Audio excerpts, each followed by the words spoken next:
Well, well, well, stay black in America, the greatest country in the world for a black man or a black woman. This was the first presidential debate of this year, 2024, Trump and Biden. Wow.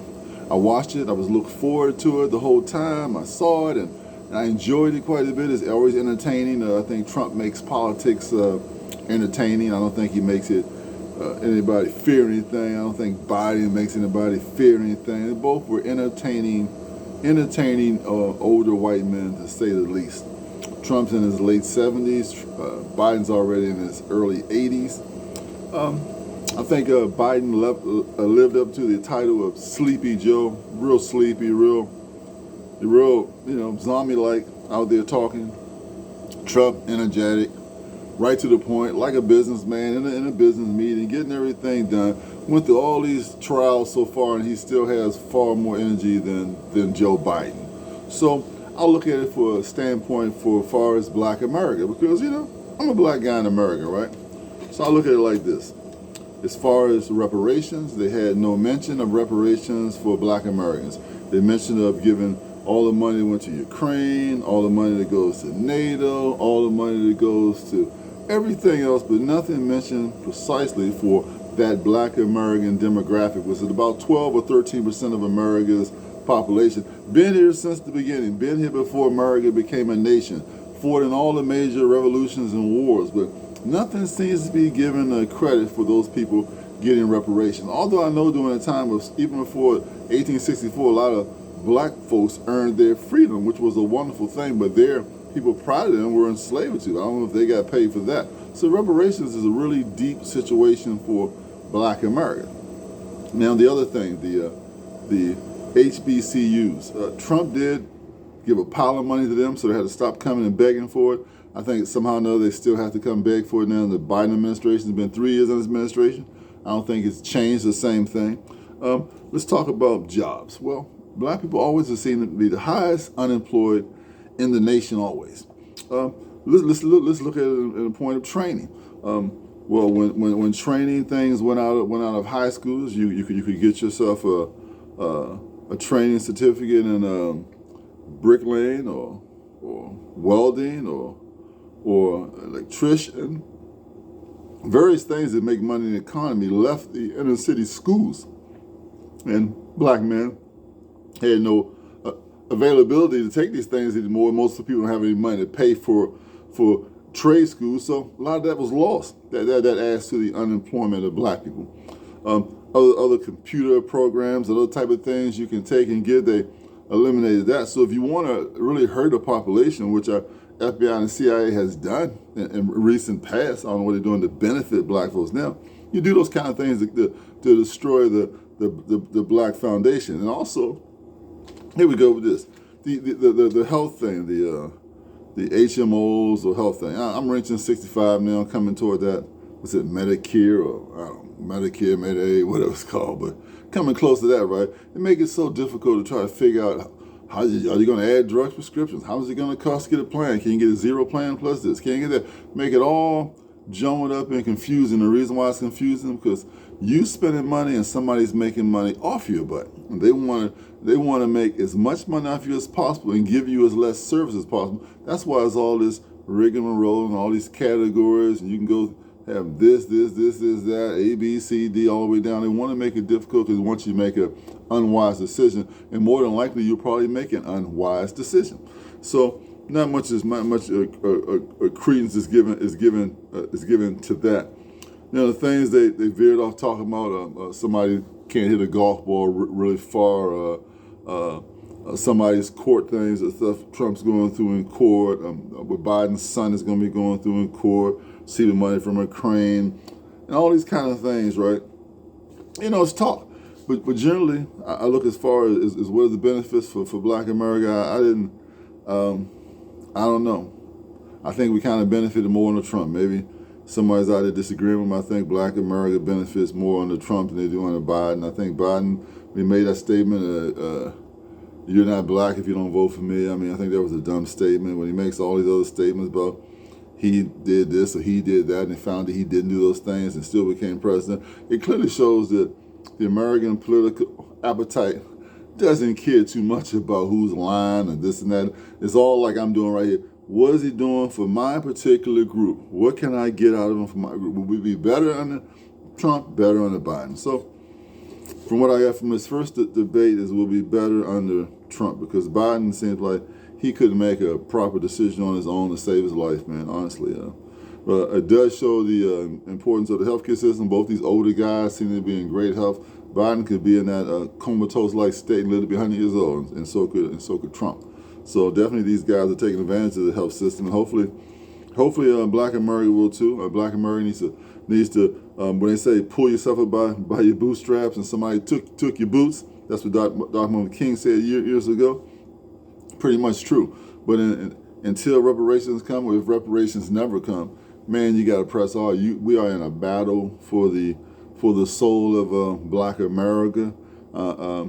Get your education any way you can. See, Biden wants to help these people have everybody who has student loans. That's everybody. That's not a specific thing for Black people. That's everybody that got student debt loans. He's real hope for that. He can come up to he can roll it from his wheelchair on that one, you know. But just the fact of how devastating it's been on Black America.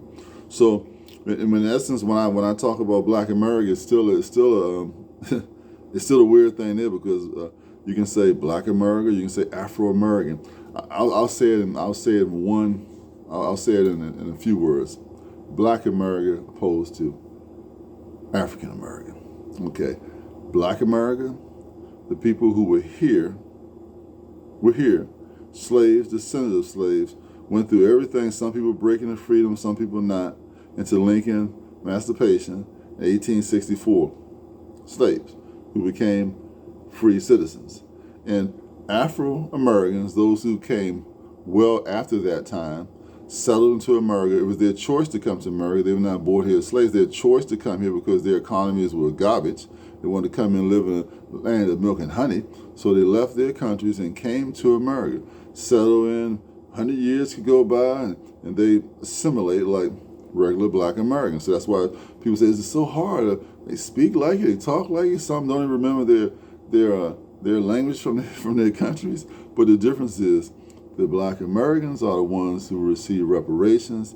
The Afro-Americans do not receive reparations, so they don't care about you getting reparations. They probably already outthought Black America as a strategy and realize they're not getting reparations anyway. So they'll be the main ones talking about who's wants reparations. I mean, just work hard, blah blah blah, because they're not getting it anyway. So for my grade for this presidential debate, I would give Trump I would give him a B, and I would give Biden C minus. C minus, because that's the kind of performance he gave tonight, and all those who have fear and fear mongers thinking the world's going to come to an end if Trump becomes president. I think you should let your fears be forgotten, because that's not going to be the case. The borders, well, truly Biden's not doing anything with the borders. Trump claimed he did a lot stopping traffic coming in there.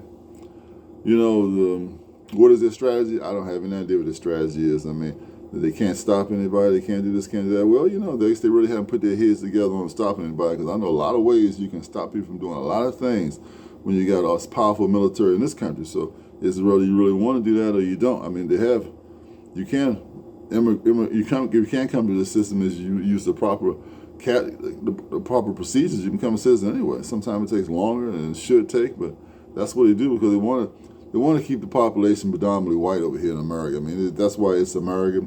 More like that's why a lot of people will come here because it's America. I don't think people are rushing to go to a bunch of African nations, because it's still, you know, they're behind the scene in a lot of things. Just like if you take the space thing for America, you got independent companies there that can go up and be in outer space and come back and the thing land right back where they left off at.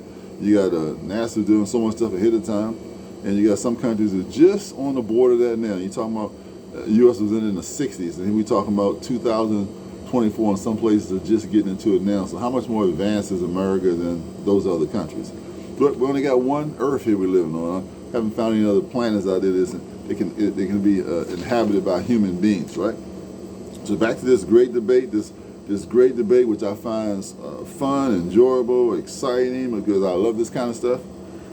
Here we go. So we go down the thing on black people, didn't talk about reparations, not going to automatically fund HBCUs, not going to seem like it's bringing back job training or jobs. So any immigrants coming in the country more or less get base level jobs, like a lot of these black folks who seem to still, not want to get married, not want to be the nuclear family that we were in the 60s, want to just randomly have sex and baby by different men and get on the welfare system and support.